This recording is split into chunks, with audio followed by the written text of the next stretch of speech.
said, receiving tithes and offerings. Then it said, Ron would sing.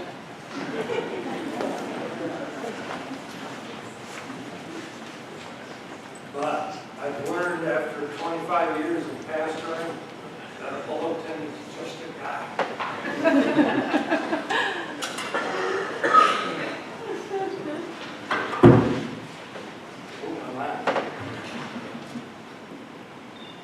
Used to a lapel. See if I get this right.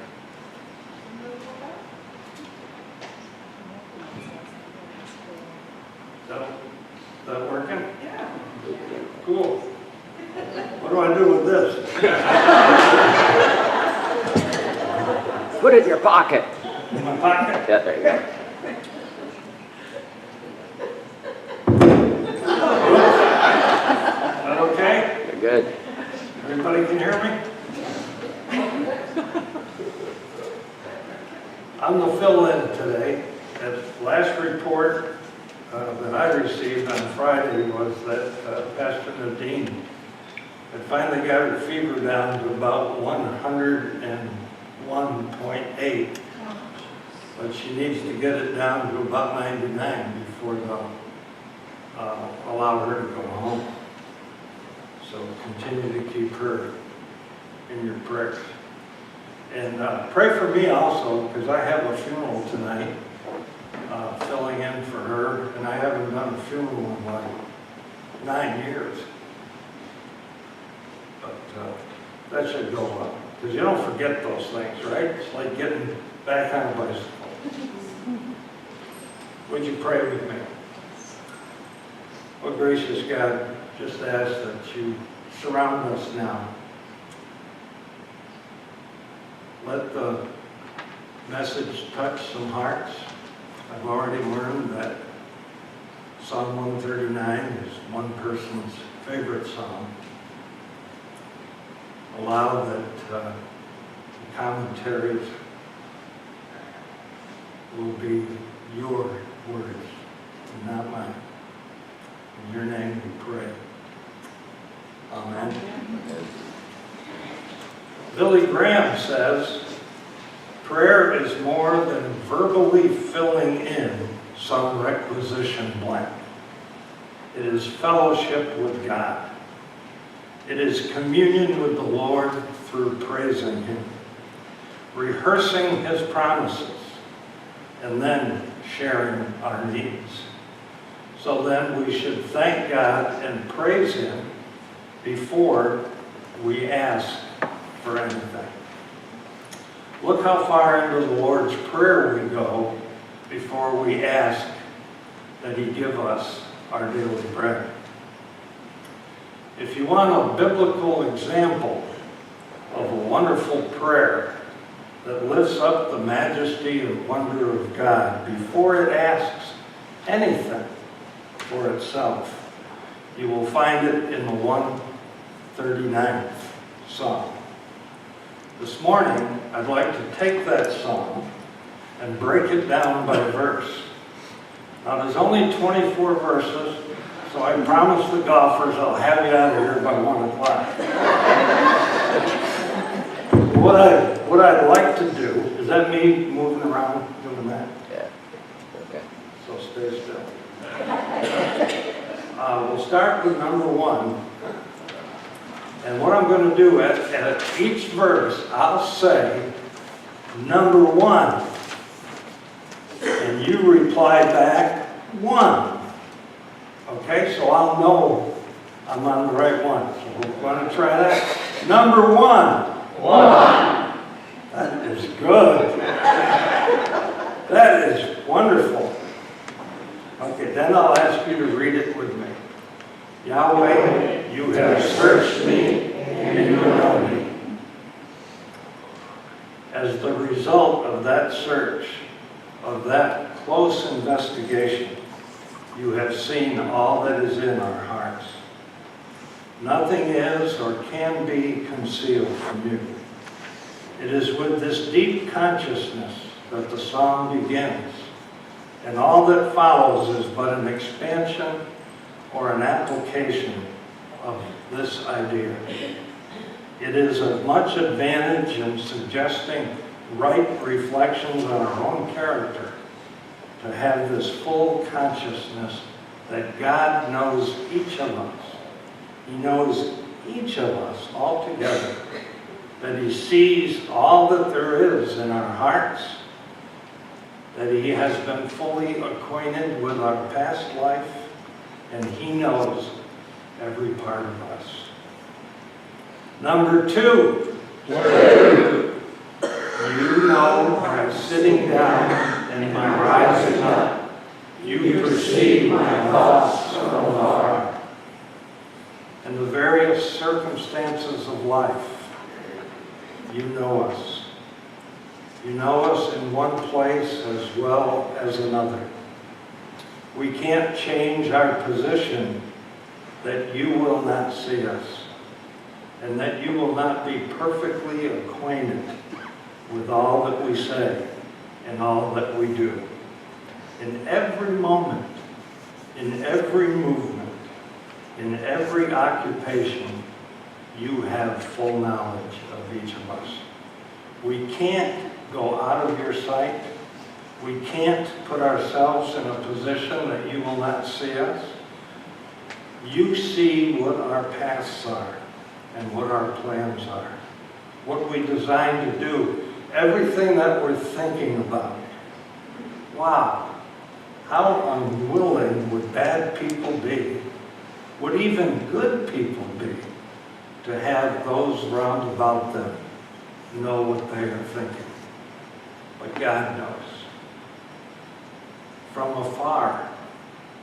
Not when the thought is far off, but when we are far off.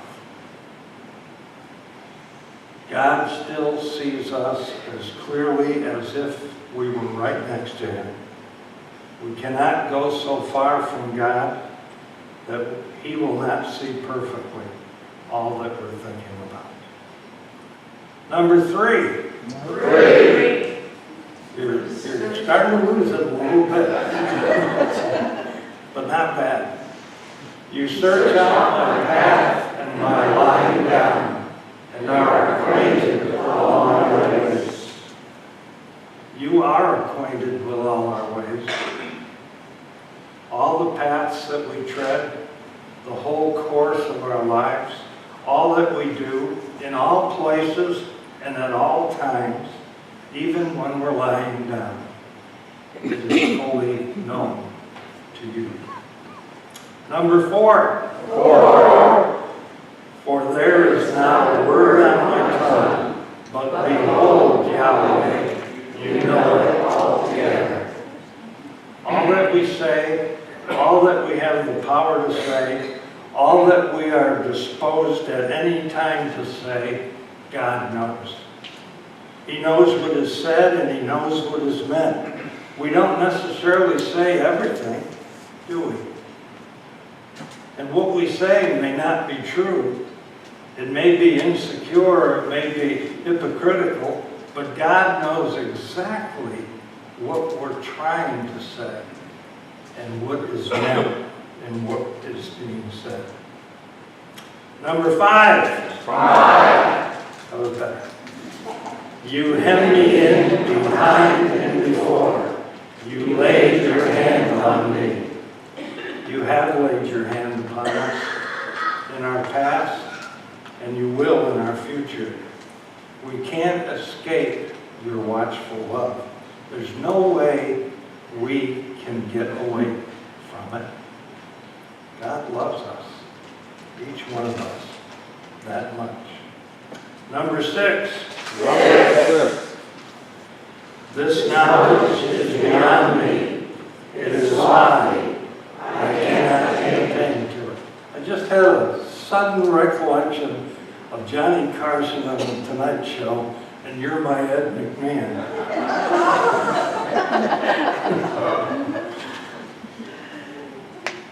Did we say it yet? Yeah. Oh, such knowledge is wonderful. We can't comprehend it. It is beyond our reach. It surpasses all of our powers to try to understand it. John Wesley said of this verse, "I cannot apprehend in what manner thou dost so presently know all things." And God does. Number 7. Where can I go from your spirit, or where can I flee from your presence? Where can we go that God's Spirit is not? Where can we be that He will not see us? We cannot find such a place. We can't find a spot in the universe. We can't find anywhere where there is not God. Nowhere. At home or abroad, on land or on the ocean, on earth or above the stars, we will never not be in the presence of our God. And wow, that's a great promise, isn't it? Number 8. That was good. If I ascend up into heaven, you are there. If I make my bed in Sheol, behold, you are there. Above or below, in either direction, there is no place we can go where God would not be. The psalmist, presumably David, imagines himself in the highest heaven. He imagines himself in the deepest abodes of hell. And lo, God is there also. Number 9. If I take the wings of the dawn and settle in the uttermost parts of the sea. If we could endeavor to escape by flight from the presence of God, or go where He could not pursue us, or where He would not be, it would not do us any good. He is there with us. Again, a quote from John Wesley, "The wings, if I should flee from east to west, for the sea being the western border of Canaan, is often put for the west in Scripture, and wings are poetically ascribed to the morning, as they are elsewhere to the sun and to the winds." So if we could fly into the morning, we couldn't escape God. Number 10. Even there your hand will lead me, and your right hand will hold me. So no matter where we are, in heaven, in hell, or here, His hand will hold us. It will seize us if we should try to go astray. He'll be there to protect us, and God will always remain the same. Number 11. If I say, surely the darkness will overwhelm me, the light around me will be night. The idea is, if we should come suddenly upon darkness, it would be in vain. For it would be, so far as God is concerned, bright day around each of us. It shall be as if we stood in the full blaze of light. God can see us still. He can mark our goings. He can perceive all that we do as plainly then as at midday. What a wonderful promise that in the darkest night of sorrow, when there seems to be nothing but deep midnight, when there appears to be not a ray of light in our dwelling, if it appears that there's not a light on our path, that to the eye of God it is as clear as noonday. So it isn't the darkness that we should be afraid of, for God is there. And number 12. Some of you weren't together on that. Even the darkness doesn't hide from you. The night shines as the day. The darkness is like light to you. The psalmist continues to say that there is no dark to God. It seems dark to us, but not to Him. Things appear dark to us: disappointment, bereavement, trouble, care, sickness, losses, but all is light to God. The existence of sin and suffering on earth seem dark to us, but not to Him, because He sees the reasons. 13. That was good. For you formed my inmost being. You knit me together in my mother's womb. God made each of us, and the innermost recesses of our being have been formed by God, and He is able to see all that there is to see in every corner of our soul. He wove us in our mother's womb. Albert Barnes, who I go to occasionally for a commentary, says this: God put our parts together as one who weaves cloth or who makes a basket. That's an interesting analogy, isn't it? Number 14. I will give thanks to you, for I am fearfully and wonderfully made. Your works are wonderful.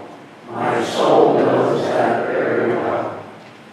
For I am fearfully and wonderfully made. That's the title of Pastor Nadine's sermon that she was going to preach today. She would have been preaching her take on it if she could, but until they get a handle on her fever, she needs to stay put. And I'm sure that this seems like a very dark place for her, so please continue to keep her in your prayers. Adam Clark, another commentarian, says, I am fearfully and wonderfully made. The texture of the human body is the most complicated and curious that can ever be conceived. It is indeed wonderfully made, and it is so exquisitely delicate that the slightest accident may impair or destroy in a moment some of those parts essentially necessary to the continuance of life. Therefore, we are fearfully made. End of quote. And God has done so to show us our frailty. I think it shows us our weakness, allowing us to walk with death, keeping life in view, and allows us to feel the necessity of depending on all wise and continually supervising God. And we know that God's works are wonderful. Our souls know it. We are convinced of it and deeply impressed by it. Number 15. My frame wasn't hidden from you when I was made in secret, woven together in the depths of the earth. There's that analogy again, woven. When no one else sees us, God does. He saw us when we were hidden in the womb, and says Barnes, the tendons, nerves, veins, arteries, muscles are as if they had been woven, as if they appear to be curiously interweaved. End of quote. But no work of tapestry can be compared with this, can it? No art of man could weave together such a variety. I mean, just look around us. We are a variety. We are tender and delicate fibers and tissues which go to make up our frames. Number 16. 16. Your eyes saw my body, and in your book they were all written, the days that were ordained for me, when as yet there were none of them. Before we had any form, before anyone could determine our future size, before anyone could determine our shape or what proportion each of us would be, before ultrasounds, before our mothers could even have an inkling, we were known clearly and distinctly by God. We were written in His book, where all things are recorded. Number 17. 17. How precious to me are your thoughts, God.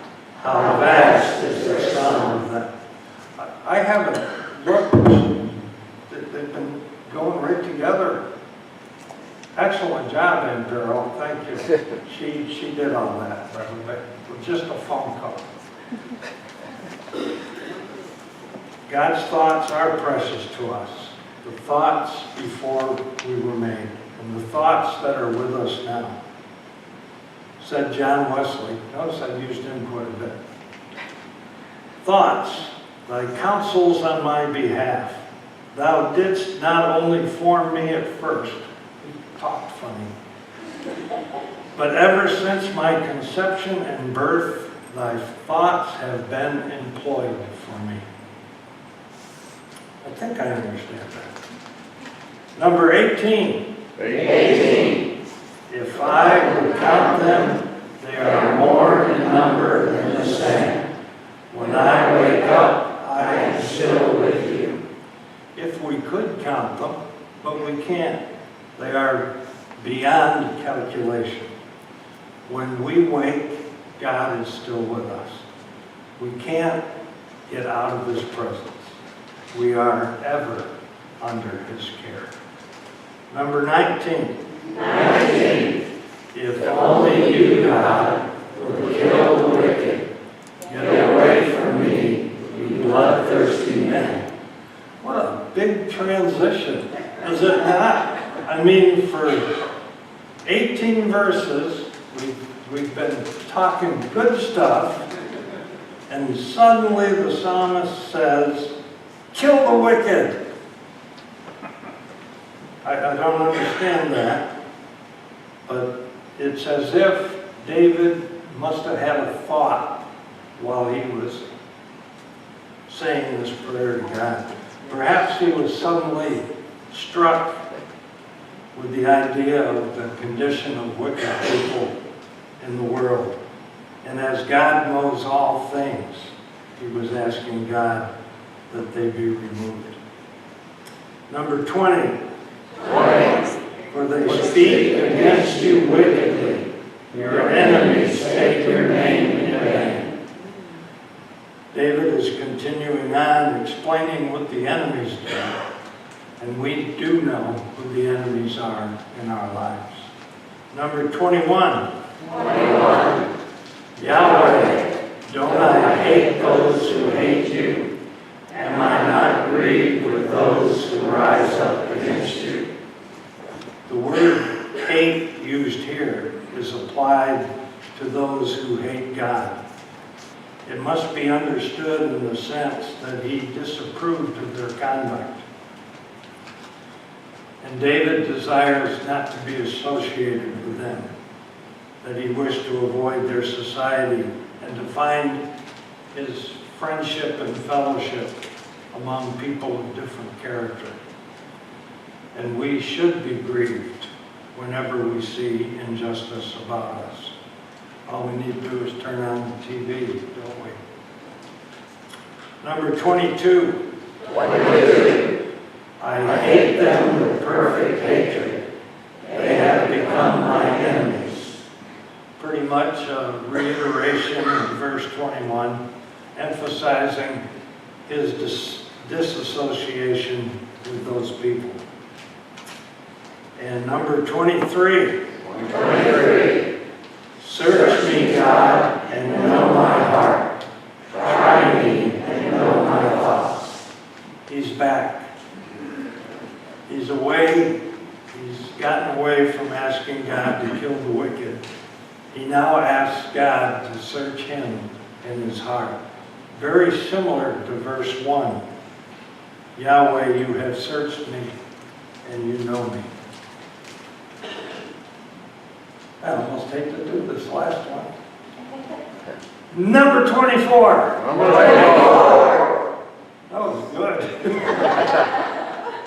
See if there is any wicked way in me, and lead me in the everlasting way. So finally, a prayer for himself after 23 verses. I mean, other than asking God to kill the wicked. So I'm going to paraphrase this last verse, if I may, and extend it as a prayer for all of us. If you would pray with me as I pray it. Search each of us, O God, and if you see anything in our hearts that alienates or separates us from you, please show us those things and help us in removing that. And lead us to the way everlasting, the way that shows us to eternal life, the path that we may tread forever. We ask this in your most precious name. Amen. Now that we've gone through and looked at all 24 verses, how about a song?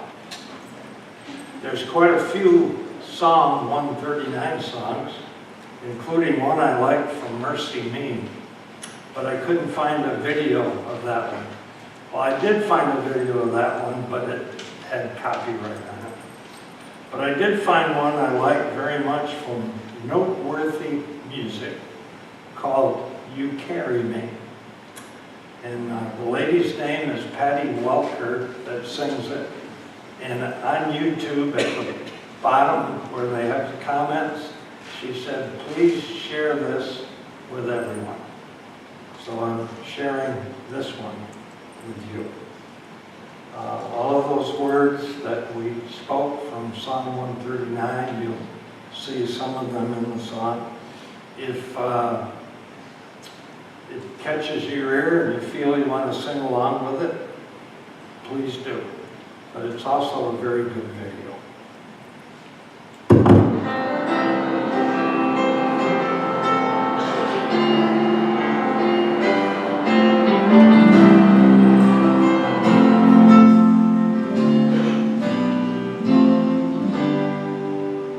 Lord, you search me, you know me, you see me when I rise, you go before me, behind me, you dare to watch me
sweet Spirit.